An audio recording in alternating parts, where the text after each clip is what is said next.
almost there, guys. We're almost there.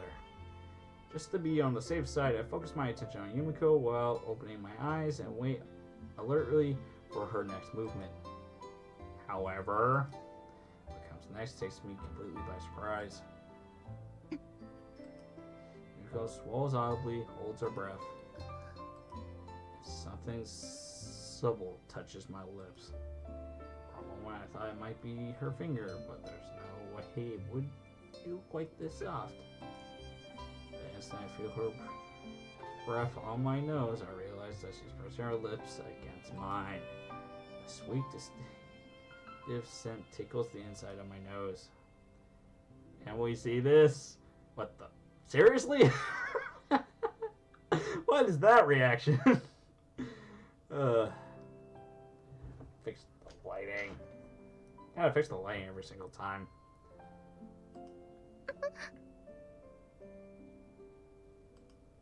Ah, crap. Unfortunately, I keep my lips from twitching a little. Yumiko instantly jerks back. Yumiko stares down at me in an expression of absolute shock. I don't know what she was thinking, but if she's frightened enough to cut things off here, that's fine by me. Hopefully I'll be able to fall asleep soon. Except she does that again. What? Again? Once again, Yumiko presses her mouth against mine. And this time, she's a lot bolder about it. What is she thinking? Considering how things have been until now, this is just incomprehensible. I mean, if this were, say, Amen. Look at you sleeping all peacefully. Brace yourself. Big Sis is gonna make sure you have some real nice dreams. That would be true. Probably be the thought process, but right now we're talking about Yumiko. It's hard to imagine she got that sort of sadistic streak, so why is she doing this? Maybe she's just curious. After months of living together immediately with a member of the opposite gender, Yumiko developed an interest in sex. But the subject too awkward to discuss, so she decides to try some furtive exploration. That's a very reasonable explanation. In fact, I almost hope it's true. Considering how badly Yumiko's unhappy past has weighed her down, seeing her act in such a human way would be something to celebrate. Might be a sign she's starting to break down out of that defensive shell. Even as pondering these matters, the girl continues to mash her mouth against mine in an increasingly ardent fashion. Guess I got no choice but to call things to a halt somehow. Yumiko personally believes I'm asleep and obviously oblivious, but keeping up the charade at this point might give her the wrong idea. Normally speaking, anyone except the deepest of deep sleepers is going to wake up when someone's kissing them this intensely. Feel bad about interrupting, but for her sake and mine, the girl needs to learn that she's playing with fire. In order to defend my dignity, educate Yumiko, and prevent any unfortunate physical reaction, I reluctantly take action. Cut it out. Turning my face away from Yumiko, I forcefully tear our lips apart. Clutching with shock, Yumiko jumps away from me. Her eyes open to perfect circles as it finally dawns on her that she's taking things too far. Her mouth is trembling uncontrollably. It's a pretty pitiful spectacle. Looks down at me with the uncharacteristic expression of absolute cow terror, waiting to see how I'll respond to discovering her misdeed. Cut it out, Julia. Using every ounce of acting ability I possess, I continue mumbling in a sleep ad-lib voice. Seriously, Julie, save it for when we're awake, alright? I repeat the name clearly to make sure Yumiko catches it.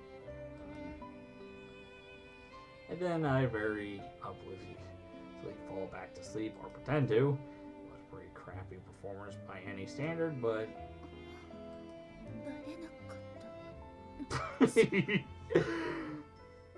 She has no faith in her natural ability.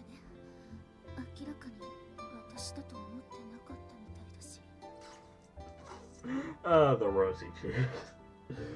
Oh, How can I take this seriously? At the moment, it's much more convenient for Yumiko to believe that I was talking in my sleep and she's easily just a charade.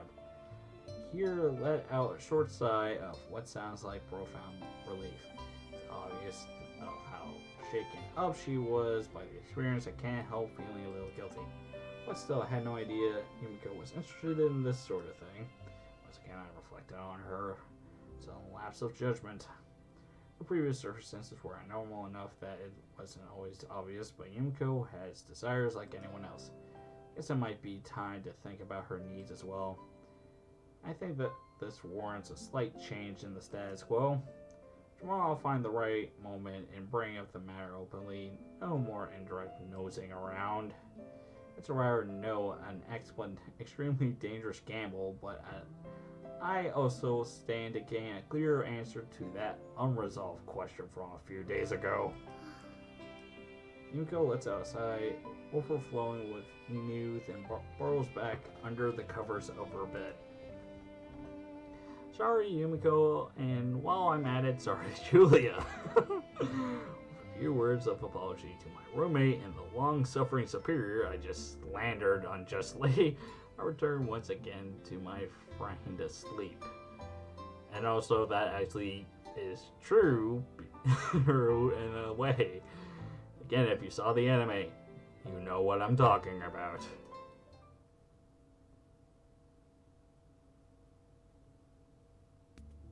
The next morning, I wake up as if nothing happened and prepare breakfast for myself and Yumiko. I'm off for work today, so there's no real need to get up at the crack of dawn. I decided it would be best to create an opportunity for the two of us to talk as quickly as possible.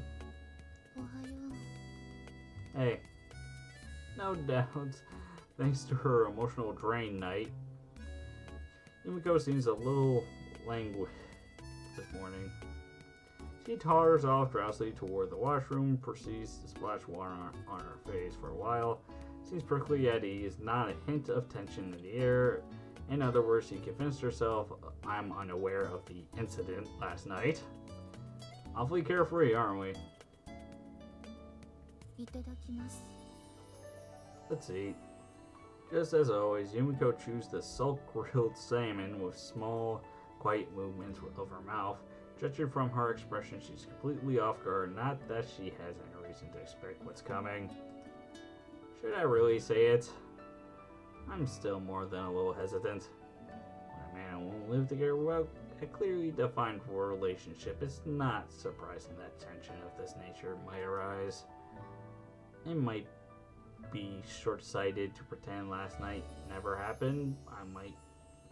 I want to clear the air, and Yumiko's probably feeling some subtle awkwardness and guilt herself. That said, the last thing I need is for this to return into some overblown drama. Alright, I think this calls for a very natural, casual approach. I chose my words carefully, aiming to keep this a light breakfast table chat. Hey, Yumiko. As Yumiko casually sips her miso soup, I ask my question in the most nonchalant tone of voice I can muster. You kissed me in my sleep last night, didn't you? How is that so nonchalant? She promptly chokes on her soup and begins coughing violently.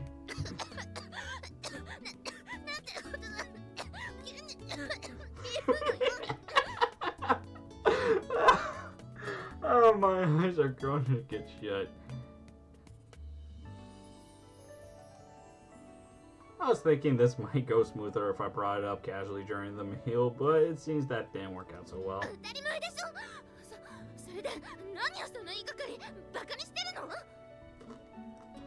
Yumiko flat out denies the truth in a desperate attempt to reactively undo her folly. This isn't good. She seems to be getting somewhat emotional. As soon as I approach the subject, I can't allow her to squirm out of the discussion. Stealing my nerves, I push bluntly forward. Sorry, but I was awake the whole time. A little after 11 last night, wasn't it? Lasted about 10 or 15 minutes after you came back from the bathroom.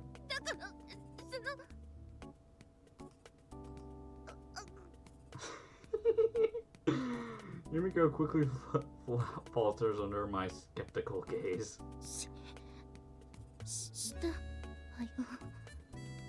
Okay, come on, this is funny.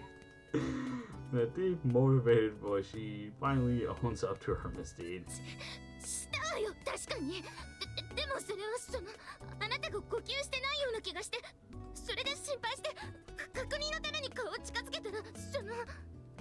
That's the baddest lie I think I ever heard. Completely flustered, she begins babbling incoherently. I'm tempted to ask if her conception of CPR is limited to repeatedly kissing someone, but this probably isn't the time to be mocking the girl. I stare Yumiko straight in the eyes, then gravely lower my head in apology. My apologies for not realizing sooner. Yumiko, it's not an excuse, but I genuinely had no idea you were so sexually flustered. I brought into the stereotypes about women having lower libidos, convinced myself Alphaman was just an exception to that rule. Waving her arms about a signal to halt, Yumiko interrupts in an agitated tone of voice.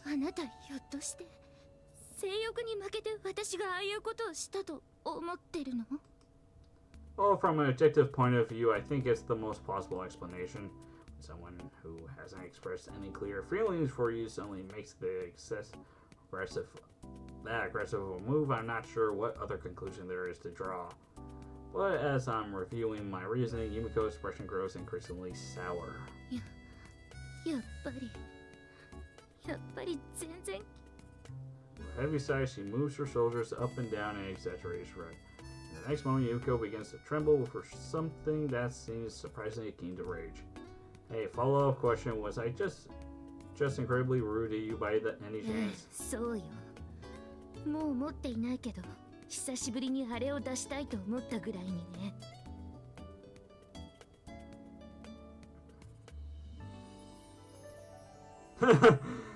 Come to think of it, we left that box cutter of hers behind when we ran away.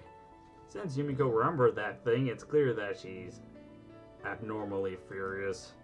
And it's equally obvious where that anger is coming from. My cluelessness drove her straight into a corner. I stepped forward, wrapped my arms around Yumiko without a word. Sorry, my bad, seriously. As I embrace her and apologize, she firmly begins to settle down. I didn't bring this up because I wanted to mock you for having a health interest in the opposite sex, Yumiko. I wasn't sure if you had feelings for me, so I honestly didn't know what to do until now. Yeah? I finally got my answer. Yumiko's been hiding romantic feelings for me. I just wasn't observant enough to see them. A well-intentioned watch and wait policy ended up driving her to this humiliating moment. I disgrace myself as a man. Since I finally understand, there's no reason for me to keep hesitating. Pulling slightly away from Yumiko's body, I stare straight down her face. Yumiko, I love you. I want to make you happy. I also want to sleep with you. Sound like a plan? Yumiko closes her eyes, lets her shoulders slump limply downward. She heaves a long, long sigh, reminiscent of a balloon slowly deflating. Smack. Ow. And proceeds to slap me slightly on the cheek. She's not crying or scowling, but there's a distinctly disgruntled expression on her face.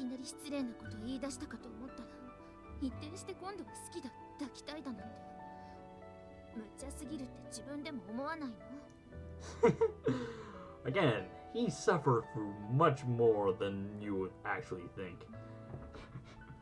Actually, didn't he write his whole life in a fucking 10-sheet profile? I'm pretty sure it was 10 sheets. Either that or 30. I lost count of how many there were. My apologies.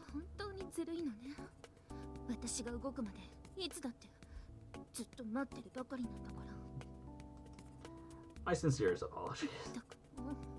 Yes, she's smiling. That's smart. At last, a mildly exasperated smile spreads across Yumiko's face. And she reaches out once more, this time to offer me her hand. I take it and gently pull her body forward to lean against mine. いいわよ。どうしたらいいのかわからないけど、風見くんに。Right. Feel the weight once again, compared to when she's standing normally. Holding Yumiko's slender body in my arms like this makes her seem extremely small. But instead of that body, she's carrying all the loneliness of her past and uncertainty of her present. And the more I think about it, the more absurdly heavy she feels. I'm ready for this. I shouldn't have been living with her in the first place if I wasn't. So I'm crossing a serious line here. All the more so given her situation. Okay then, relax and leave everything to me. Yumiko answers my words with a small nod. Her voice conveys simple, absolute trust. That too adds to the weight of my shoulders.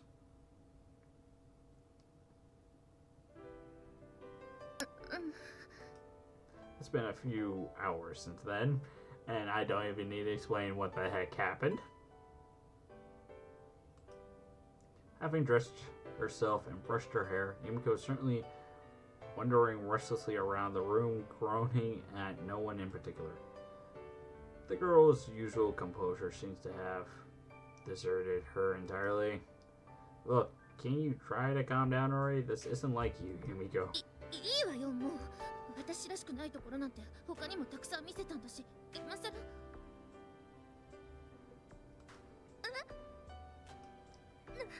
何言ってるのよ、私。Also, I need to check something.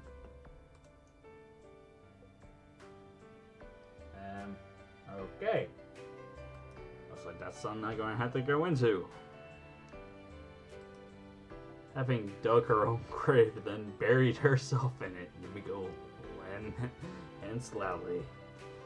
It's a pretty charming spectacle, but at this rate, I don't know if she will ever get a hold of herself. Alright, maybe this will help you settle down a little. Pulling Yumiko into my arms, I brush her hair back and press my lips against hers. When I release my hold on her face, the girl blinks up at me for a moment, then abruptly grows bashful. Ah! Blushing from ear to ear. How do you blush from ear to ear exactly? I don't exactly know. And I can't really blush with my left cheek. As you can see, this red thing. Yumiko tries to hide her face behind one hand. I'm not exactly the world's foremost connoisseur of cuteness, but this transformation is just too extreme. The sugar rush leaves me a little dizzy.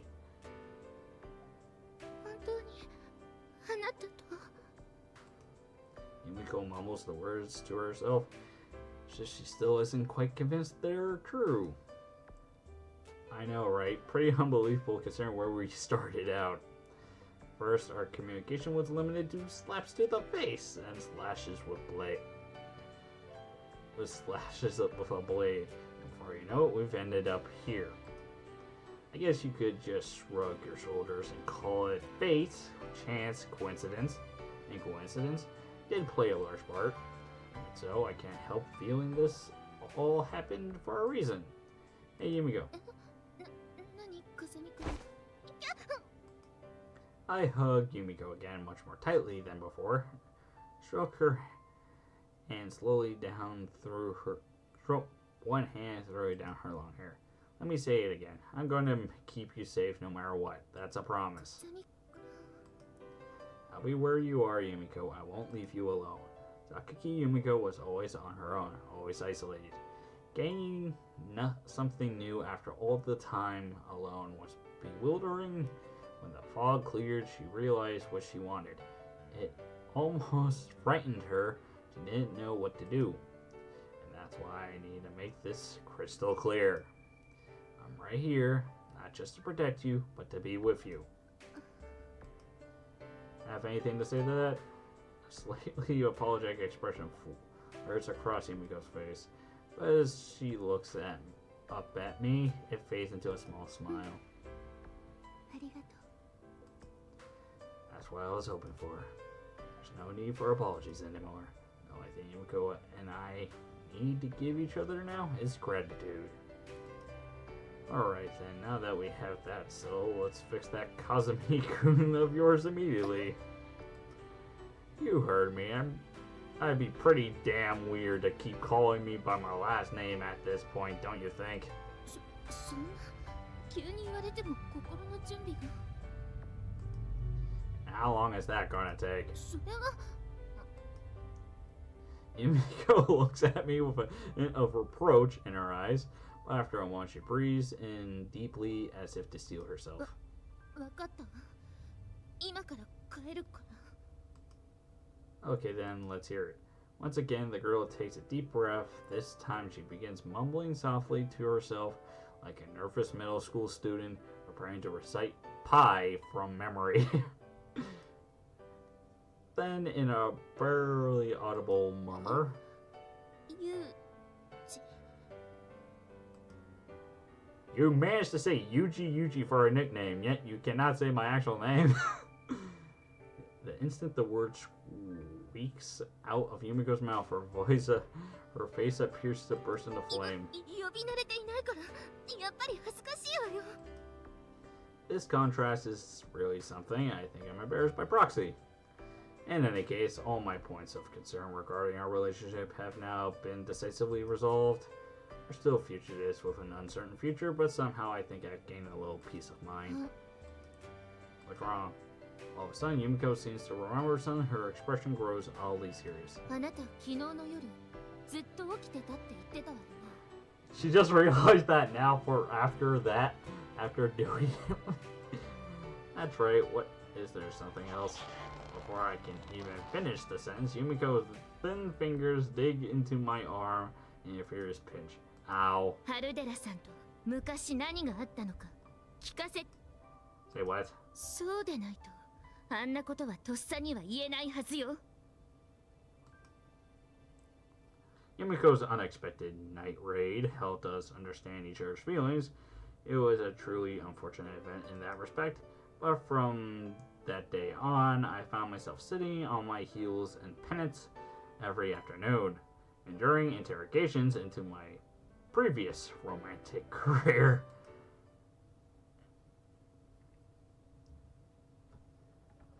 以上が各更新所探偵事務所よりの報告となります。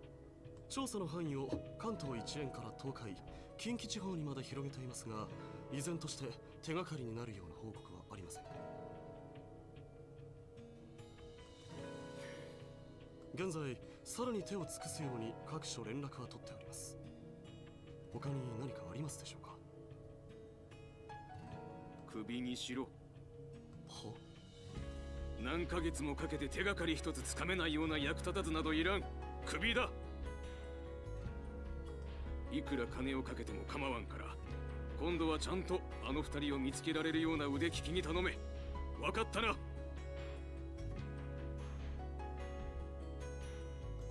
はい、失礼します。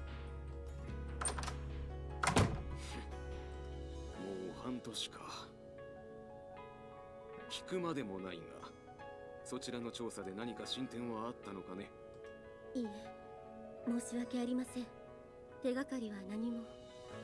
自分たちの飼い犬にもかかわらず情けないことだ。こうもあっさりと逃げられては、裏であなた方が手を引いているのかと疑いたくもなる。社長、それについてはもう。信用できる内部調査の結果、ハルデラさんへの疑いはなくなったそうだからな。こちらとしてはそれを信じるほかはないだろう。他に何かあるか。すでに風見裕二、由美子さんの両名とも所持していた携帯電話は、今後仮に向こうから連絡を取ろうとした場合、公衆電話からかけることが考えられます。大阪支社からか。失礼する。今取り込み中だ。後で。なんだと？ダメでしたで済む問題か。先方の自宅の前で土下座して粘れ。意地でも確約を得てこい。あのタヌキをこちらに引き込んでおかなければ今の体制ごと崩されるぞ。頭と金を使え。何のために財布を渡していると思っている。もっと動け。着信にはご注意ください。では私はこれで失礼します。何か言いたそうだな。いえ、何も。どうも最近総会を前にして私の周りに不穏な動きがあってね。裏で何か動いても無駄だよ。こちらだってバカじゃない。変な動きをすればすぐにわかる。何のことでしょうか。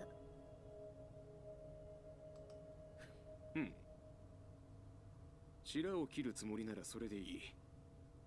ただあまり目立つようだとこちらからも動くということだけは覚えておいた方が。 Little did they know someone's been buying their shares. 失礼します。誰にも奪われるわけにはいかないのだよ。 Not sure how many times I need to say this before you get the message. I'm not planning to give myself up. そう残念ね。 Once again, JB and I engage in our regular, scheduled, regularly formatted conversation. She has classically playing in the background today. The volume seems to just slightly louder than usual. There's no immediate danger approaching, but a good deal of caution is warranted. A comparatively calm state of affairs. Of course, it's never wise to feel completely at ease when you're on the run. The lack of urgent problems does soften the psychological pressure of 最 it. 近はどうなの？ちゃんと食事はしているの？ Yeah, no problems worth mentioning. That's like a conversation between a college student in the big city and his anxious helicopter mom. Then again, I guess I'm something of a pseudo son to JB, so there's nothing inherently strange about her worrying about me. It's just more than a little comical under the circumstances. Of course, it's also a necessary part of our carefully choreographed give and take of information, but still, that reminds me, I got something to report, JB. 何かしら？ I bought another cactus for my room over here. But a worm got at it right away.